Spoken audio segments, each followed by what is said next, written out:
Alors en manchette aujourd'hui, avenir de l'Église de Saint-Ignace, les citoyens appelés à se prononcer par écrit et une modernisation de la loi sur la santé et sécurité au travail réclamée.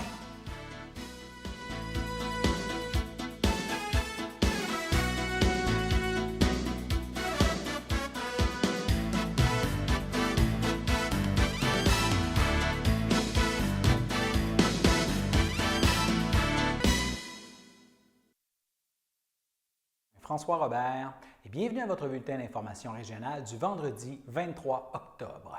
On débute avec le processus de consultation au sujet de l'avenir de Saint-Ignace de Loyola. Les 2 journées de vote prévues sont modifiées par le passage en zone rouge de la MRC d'Autrey. Il devait y avoir une première journée en fin de semaine et l'autre la fin de semaine suivante.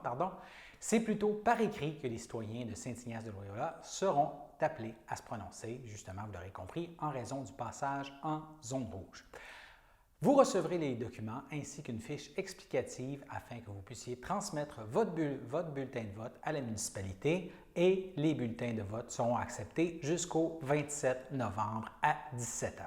Si vous avez besoin de plus d'informations, vous pouvez contacter le bureau municipal au 450-836 3376 450-836 3376 ou visiter le site Internet de la municipalité sur lequel on retrouve d'ailleurs une section portant sur le projet de centre municipal multifonctionnel que le Conseil propose de construire sur le site de l'Église advenant sa démolition.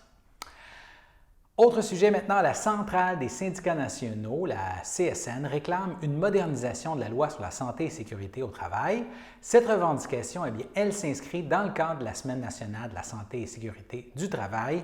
Voici tout d'abord à ce sujet Guillaume Granger, le vice-président du Conseil central de la Naudière pour la CSN. Il va falloir attendre en 1979 pour voir apparaître la première loi sur la santé et sécurité au travail, soit plus de 100 ans après le début de l'industrialisation au Québec. C'est en 1985 que va être implantée la loi sur les accidents de travail et les maladies professionnelles. Il faut noter qu'à l'époque, c'était des lois très progressistes. On était des chefs de file à l'époque en termes de santé et sécurité au travail. Il faut aussi rappeler que ces lois-là ont été obtenues, encore une fois, par les luttes des travailleuses et des travailleurs. Le problème, c'est que ces lois-là ont peu évolué depuis 30 ans. D'une part, le gouvernement n'a pas réussi à appliquer certaines dispositions de ces lois-là. D'autre part, les milieux de travail ont grandement évolué, se sont transformés, de sorte que les travailleurs et les travailleuses ne sont plus couverts par ces lois. Même le vérificateur général mentionne dans son rapport que la SNES est incapable de protéger adéquatement les travailleuses et les travailleurs. Après 40 ans, il est grand temps que ces lois soient modernisées. Pourquoi? Parce qu'elle ne protège pas seulement les travailleurs syndiqués, mais l'ensemble des travailleurs et travailleuses du Québec. On a l'obligation de revendiquer cette modernisation-là qui devrait arriver sous peu, en mémoire des travailleuses et des travailleurs qui ont lutté pour l'obtention de ces lois, mais aussi pour celles et ceux qui vont nous succéder sur le marché du travail. Je vous remercie. Là, en période de pandémie de COVID-19, la santé et sécurité au travail, ça a de nombreuses répercussions pour les travailleurs du domaine de la santé. En voici des exemples avec Simon Deschênes, qui est président intérimaire du syndicat des travailleurs et travailleuses du centre de santé de la Naudière pour la CSN. C'est la Naudière, le syndicat CSN, on représente la catégorie 2-3. C'est dans la catégorie 2 qu'on trouve notamment les préposés bénéficiaires, le soutien à domicile, les ASSS. On a le secteur bureau aussi qu'on n'entend pas beaucoup parler dans les médias, mais qui vivent vraiment le cœur de ce que nous on a appelé la crise de la COVID. Je vais m'attarder à ça pour aujourd'hui. Je pense que mes collègues ont quand même bien résumé aussi le bout sur la loi. C'est sûr que pour nous, prioriser le monde du réseau de la santé dans cette loi-là, c'est évident, ça va de soi, c'est une bataille qui date de longtemps. Ce qui est bien aberrant dans cette réforme-là qui tarde, c'est surtout le fait qu'à l'époque même où cette loi-là a été mise en place, les problèmes de nature psychologique n'étaient pas pris en considération.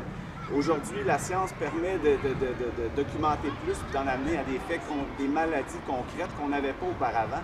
Et c'est là qu'on est confronté, nous, dans une crise comme celle de la pandémie qu'on vit, dans un réseau qui était déjà brisé d'avance, avec des surcharges de travail présentes depuis des mois, des années. Du TSO, c'était pas pour se plaindre, ça arrivait réellement tous les jours dans la Naudière, particulièrement dans le Nord. Tout ça a mis un climat où les gens étaient désabusés, puis là, on a eu la pandémie.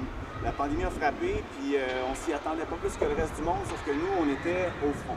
Puis pendant qu'on était au front, bien, on a vu toutes sortes d'affaires se passer, puis je pense que la pire des bébites qu'on a eues, c'était pas tant la COVID pour nous autres, mais c'était vraiment la détresse psychologique. Celle que déjà les gens vivaient avant même qu'on leur rentre dedans avec cette pandémie-là, avec tout ce flou, ces doutes qu'on avait sur comment on va se protéger, est-ce qu'on est sécure. La SNES n'a même pas accepté une fois d'admettre un dossier quand on a fait des dépôts. Il y a des syndicats qu'on connaît dans le Québec qui ont tenté le coup. On ne reconnaît pas. C'est toute forme de maladie en ce moment psychologique. Il n'y a rien à faire. On le dépose, on le fait quand même, on fait notre job. Mais c'est un problème parce que de nos jours, puis le gouvernement même le dit, là, la détresse psychologique en ce moment est en hausse. Nous, notre CIS, ce qui nous dit, c'est que pour la deuxième vague, on ne va pas faire de délestage, c'est-à-dire on ne va pas diminuer les services quelque part pour aller accentuer les services à la COVID. Parce que quoi? Parce qu'on a une détresse psychologique dans la région. Et on a un service de plus à donner, il faut assurer le soutien. Nous aussi, notre personnel, ils ont été pris avec un conjoint qui a perdu sa job dans la pandémie, qui a perdu sa compagnie peut-être, des personnes qui sont décédées, des patients, c'était nos petits patients qu'on voyait dans les centres d'hébergement tous les jours qui partaient. Puis encore là, ils ne partaient pas nécessairement à cause de la COVID, il y en a qui partaient juste par détresse parce qu'on les avait déplacés, qui étaient justement déstabilisés. Parce qu'une personne âgée, c'est facile de déstabiliser ça quand on le trimballe, comme si c'était juste un simple morceau de viande, un numéro. Bien, ça, c'était notre réalité de la pandémie. Aujourd'hui, on est là avec un gouvernement qui est juste désengagé d'une promesse qu'il avait faite de réformer une loi qui est nécessaire pour nous autres, pour les travailleurs, ça c'est clair, c'est d'être responsable. Nous, on le redemande au gouvernement de reconsidérer cette pause encore une fois qu'il met sur un projet qui pourtant c'est un projet de société, il l'a bien dit, c'est pour le Québec au grand complet, c'est pour ceux qui vont suivre. Puis on aura beau dire ce qu'on veut sur les primes de 1000$, puis tout le flafla du réseau de la santé qui fait plus d'émoi, mais ce qui est silencieux encore, c'est ce qu'on vit vraiment. C'est pas une question de prime, c'est pas une question d'argent, c'est vraiment une question de détresse psychologique. Et je vous le dis, pensez pas juste à ceux que vous pensez, comme les préposés qui le vivent. Il y a le secteur bureau qui est énormément touché par ça, parce qu'administrativement, puis je complète là-dessus, en 2015, on a eu une fusion monstrueuse qui a fait en sorte que notre réseau n'a jamais pu se remettre de ça. Administrativement, en ayant coupé de bord et d'autres, c'est les agents administratifs qui ont payé pour. C'est elles qui se sont retrouvées à écoper du travail puis à être dans le silence puis dans l'ignorance. Quand on se retrouve dans une pandémie où ce qu'on leur dit, c'est tellement essentiel que je peux pas te bouger, il faut que je te le déplace, il faut que je fasse ça, il faut que tu prennes ton apport de la responsabilité qu'on a à assumer, mais qu'on ne te paye pas, et qu'on ne te reconnaît pas. En plus, quand tu dis, moi, j'ai besoin d'un petit congé de maladie, là, je fais le pas bien, ben, on te court après avec des papiers médicaux, puis on cherche à aller vite. Pourquoi tu as fait ça? Ben, c'est ça. Ça, c'est la réalité du réseau actuellement dans la santé. C'est ça pourquoi on va continuer à se battre, entre autres pour une réforme, mais aussi pour, oui, il disait bien, le paritarisme. Je pense que l'employeur a fort intérêt à s'asseoir avec nous autres parce qu'on a beaucoup à lui donner, à lui offrir pour la santé et sécurité de notre monde et de la population. Merci. Le nouveau portrait de la situation pandémique au Québec. Il y a 2 décès survenus dans les dernières 24 heures qui se rajoutent aujourd'hui au bilan depuis le début de la crise. La santé publique signale 905 nouveaux cas dans les dernières 24 heures. Et en ce moment, au Québec, il y aurait 540 personnes hospitalisées en raison du coronavirus. De ce nombre, 99 se retrouvent aux soins intensifs. Et dans la Naudière, le dernier bilan fait état de 87 nouveaux cas positifs dans les dernières 24 heures. Cela dit, la direction du Centre intégré de santé et de services sociaux de la Naudière, le fameux CI3S, relocalise la clinique de dépistage de COVID-19 sans rendez-vous qui était aménagée sous une tente à proximité de l'hôpital Pierre-Legardeur. Alors, ce déménagement, il est nécessaire en raison de l'arrivée de la saison froide et à compter d'aujourd'hui, vendredi 23, les activités de la clinique seront transférées au 300 rue Louis-Blériot.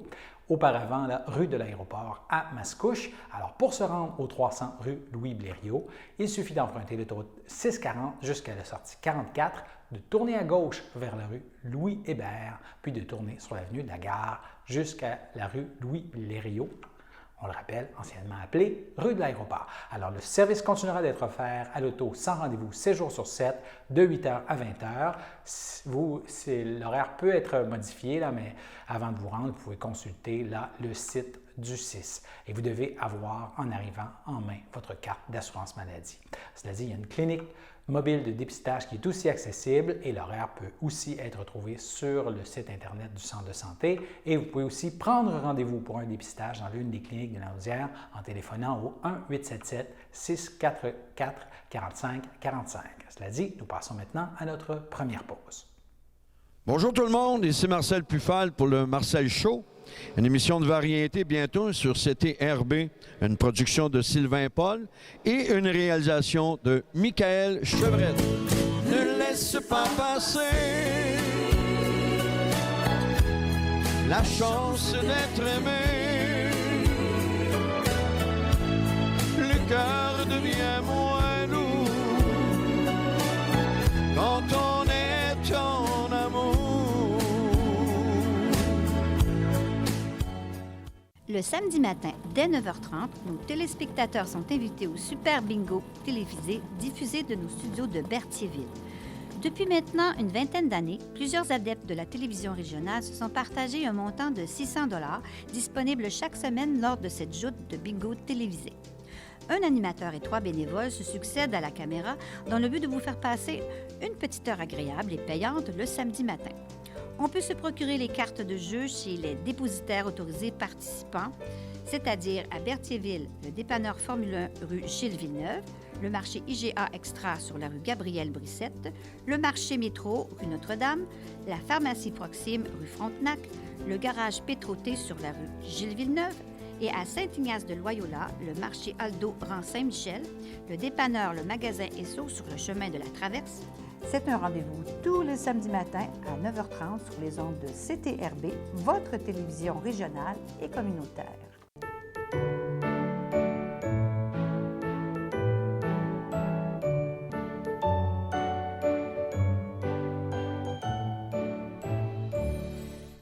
Alors, au chapitre des anniversaires pour ce vendredi 23 octobre, la FADOC de l'Île-du-Pas souhaite bonne fête à Daniel Provost et Christian Piette, tandis que l'Association des personnes handicapées du secteur Berthier souhaite un anniversaire rempli de bonheur à Albert Picard.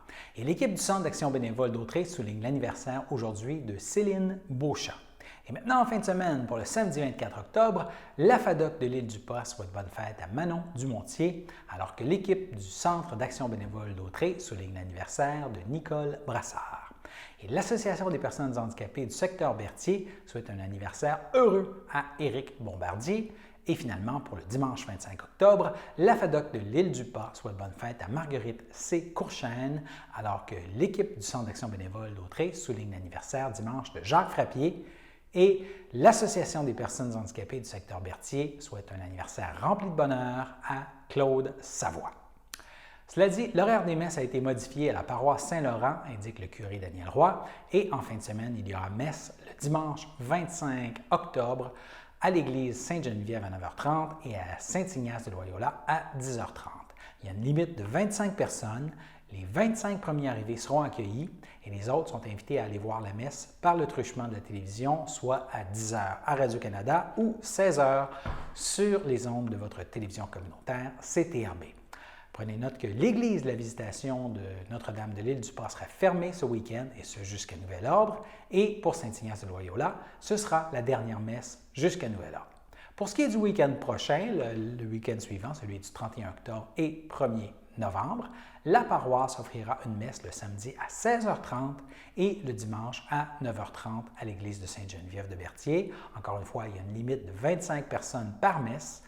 Et à partir du lundi 26 octobre, les gens pourront s'inscrire au bureau du presbytère au 450-836-3758 ou en écrivant à fabriquesaintlaurent@gmail.com, fabriquesaintlaurent@gmail.com pour une des messes disponibles des prochaines fins de semaine. On passe en éducation maintenant. Il y a une distinction rare qui a été remise récemment à François-Henri Lafarge, qui enseigne en 6e année à l'École de la Source à la Valtrie. Cet enseignant hors du commun nous a accordé une entrevue par vidéoconférence, dont voici la deuxième partie. C'est aussi une certaine préoccupation de prévenir le décrochage. Oui, bien, ça fait partie du rôle de tout enseignant, je pense. Pour ça, bien, j'essaie, comme je disais, de créer des liens de faire des activités parascolaires, si je peux dire.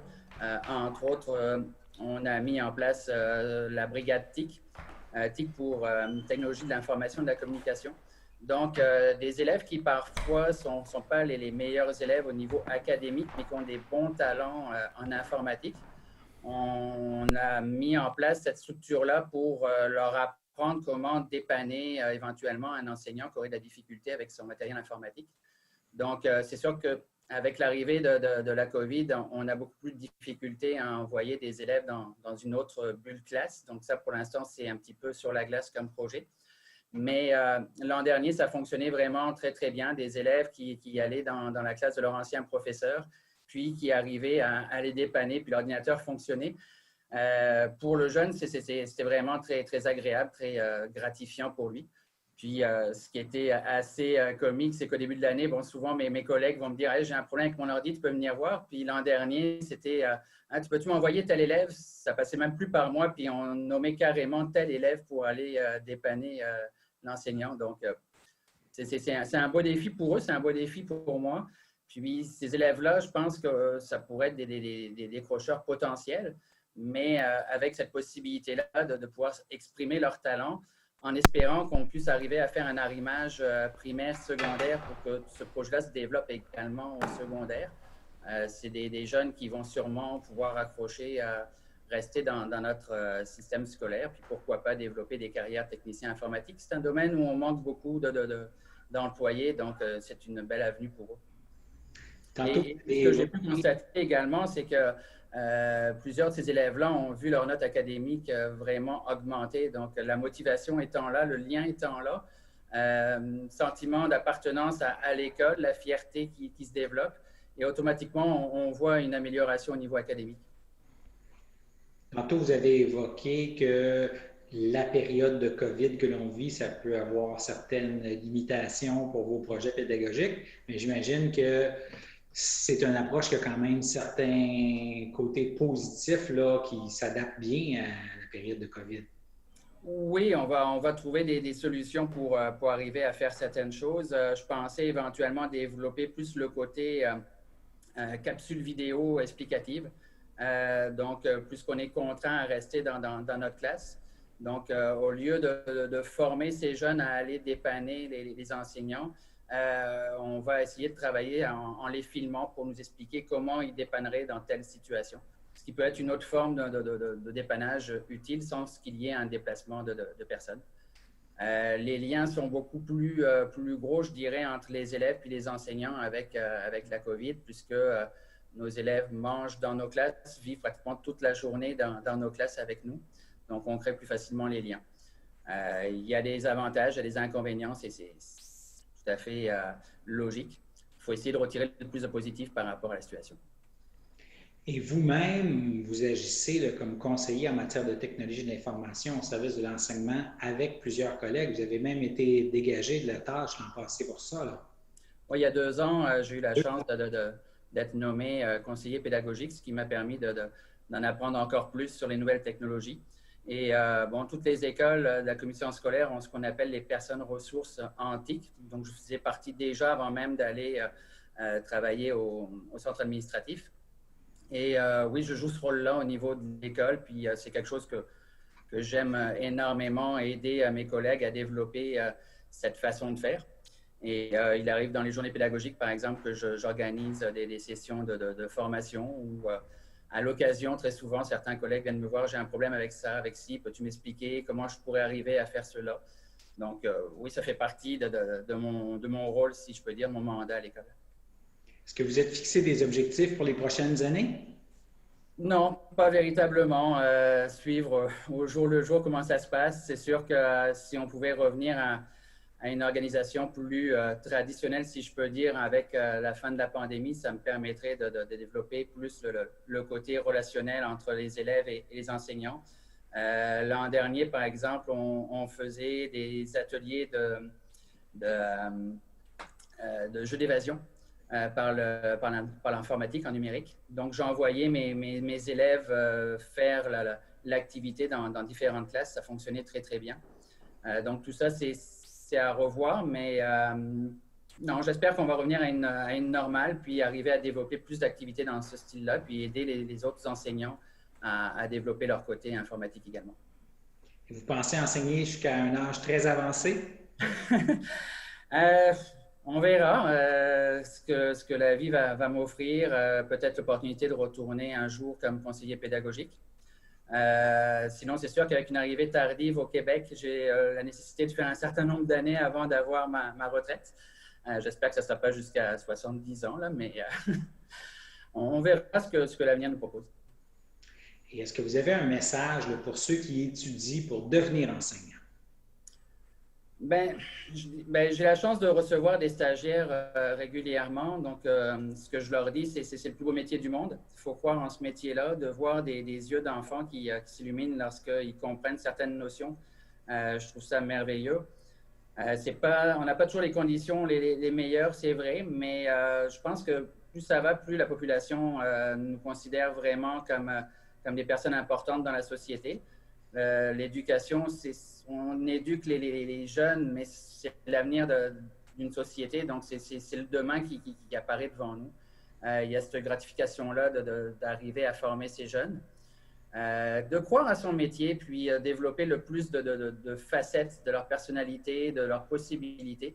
C'est important d'être multipolyvalent, si je peux dire. Et puis, c'est sûr, quand j'ai la chance d'avoir des stagiaires qui sont intéressés par le côté informatique, on les pousse là-dedans au maximum. Mais je dirais que les jeunes sont beaucoup plus à l'aise avec les technologies que ma génération ou celle qui est un petit peu plus avancée. Bon, félicitations pour ce prix qui rayonne sur toute la région. Continuez votre bon travail. Et nous passons maintenant à notre seconde pause. Je m'appelle André Jaudry, j'ai 57 ans et je suis préposée d'aide à la vie domestique depuis bientôt 8 ans. C'est très difficile de résumer en un seul mot ou une seule émotion tout ce que ça m'apporte parce que c'est riche de sens de toutes sortes de façons. Ce travail-là, pour moi, dans mon cas, ça m'a réconcilié avec le monde du travail parce que je ne pensais pas qu'on pouvait gagner notre vie en ayant ce sentiment-là, en étant si heureux d'aider, puis on se sent utile, puis on se sent attendu, puis on sent que je sens que mon travail est important, pas juste pour ces personnes-là, mais pour la société aussi.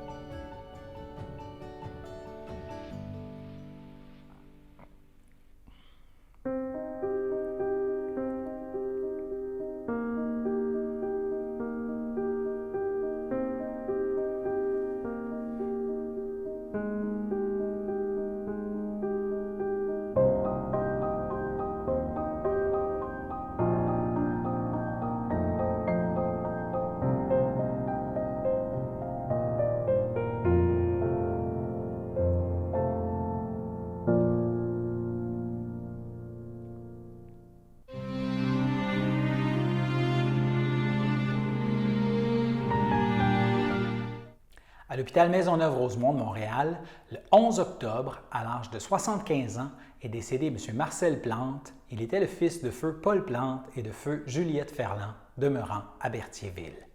Il laisse dans le deuil ses fils, Mathieu Plante et sa conjointe, Anna Paula Gregorio Alves, Frédéric Plante et sa conjointe Nancy Brassard, laisse aussi dans le deuil ses sœurs, Geneviève Plante, Lise Plante, feu Jean-Louis Lachance, Nicole Plante, feu Gilles Plante, ainsi que plusieurs neveux, nièces et autres parents et amis. La famille accueillera parents et amis ce samedi, le samedi 24 octobre, dès 13h en l'église de Sainte-Geneviève de Berthier et c'est à cet endroit que suivront les funérailles à 14h. Et M. Marcel Plante sera ensuite inhumé au cimetière de Berthierville. Maintenant au CHDL de Saint-Charles-Borromée. Le 13 octobre, à l'âge de 73 ans, est décédée Mme Marie-André Robert. Elle était l'épouse de feu Jacques de Bellefeuille, demeurant à Berthierville. Elle laisse dans le deuil, outre son époux, ses enfants, Daniel de Bellefeuille, France de Bellefeuille et son conjoint Yves Masse, laisse aussi dans le deuil ses petits-enfants, Sébastien et Jonathan de Bellefeuille, Gabriel et Julie Masse, laisse aussi dans le deuil ses arrière-petits-enfants, Léo Elliot, Ariane et Édouard. Laisse aussi dans le deuil ses frères, sœurs, beaux-frères et belles-sœurs, Jean-Pierre Robert et sa conjointe Pierrette Carpentier, Thérèse Robert et son conjoint Alain Champagne, Patricia Robert et son conjoint Ghislain Guévremont, Dominique Gravel, feu Francine Robert, Thérèse de Bellefeuille, Michel de Bellefeuille, feu Carole Bellemare, ainsi que plusieurs neveux, nièces et autres parents et amis. Et la famille accueillera parents et amis en l'église de Sainte-Geneviève de Berthier demain, samedi 24 octobre, dès 10h, et suivront les funérailles à 11h en l'église de Sainte-Geneviève de Berthier. Madame Robert sera ensuite inhumée au cimetière de Berthierville. Maintenant, au CHDL de Saint-Charles-Borromée, le 8 octobre, à l'aube de ses 65 ans, est décédée Madame Thérèse Lavallée, fille de feu Paul-Émile Lavallée et de feu Françoise Dauphin, demeurant à Berthierville. Lui a précédé sa sœur Henriette.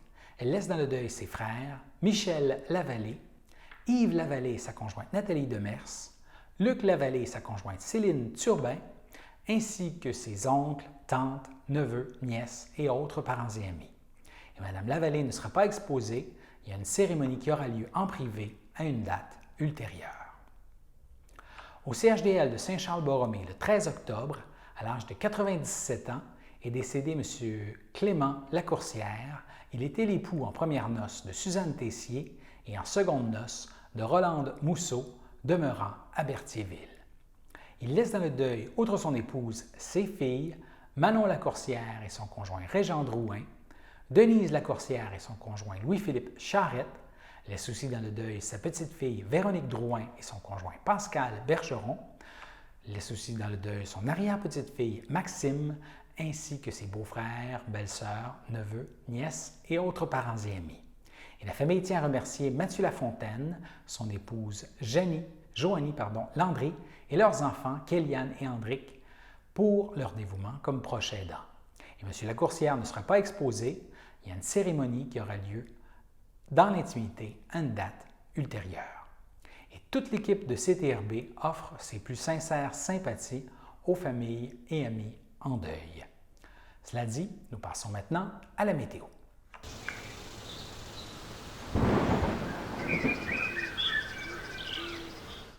Alors, vendredi soir, il y a 40 de risque de faible pluie et il fera quand même encore assez chaud, 19 degrés. Dans la nuit de vendredi à samedi, 90 de risque de faible pluie. Le mercure descend un peu à 15 degrés. Samedi matin, de nouveau de la faible pluie, cette fois avec 11 degrés. Samedi après-midi, le ciel sera variable. Le mercure à 9 degrés. Et samedi soir, généralement dégagé et 5 degrés. Pour ce qui est de dimanche, vous vous demandez peut-être ce qui sera possible de faire dimanche. Dimanche, ciel variable, mais quand même assez frais, 6 degrés. On avance en octobre quand même. Hein? Alors voilà, c'était vos informations sur les ondes de CTRB. Revenez-nous lundi pour un autre bulletin d'information régionale. Merci de continuer de vous informer avec nous et une excellente fin de semaine à tous nos téléspectateurs. Bien sûr, restez prudents avec la COVID-19.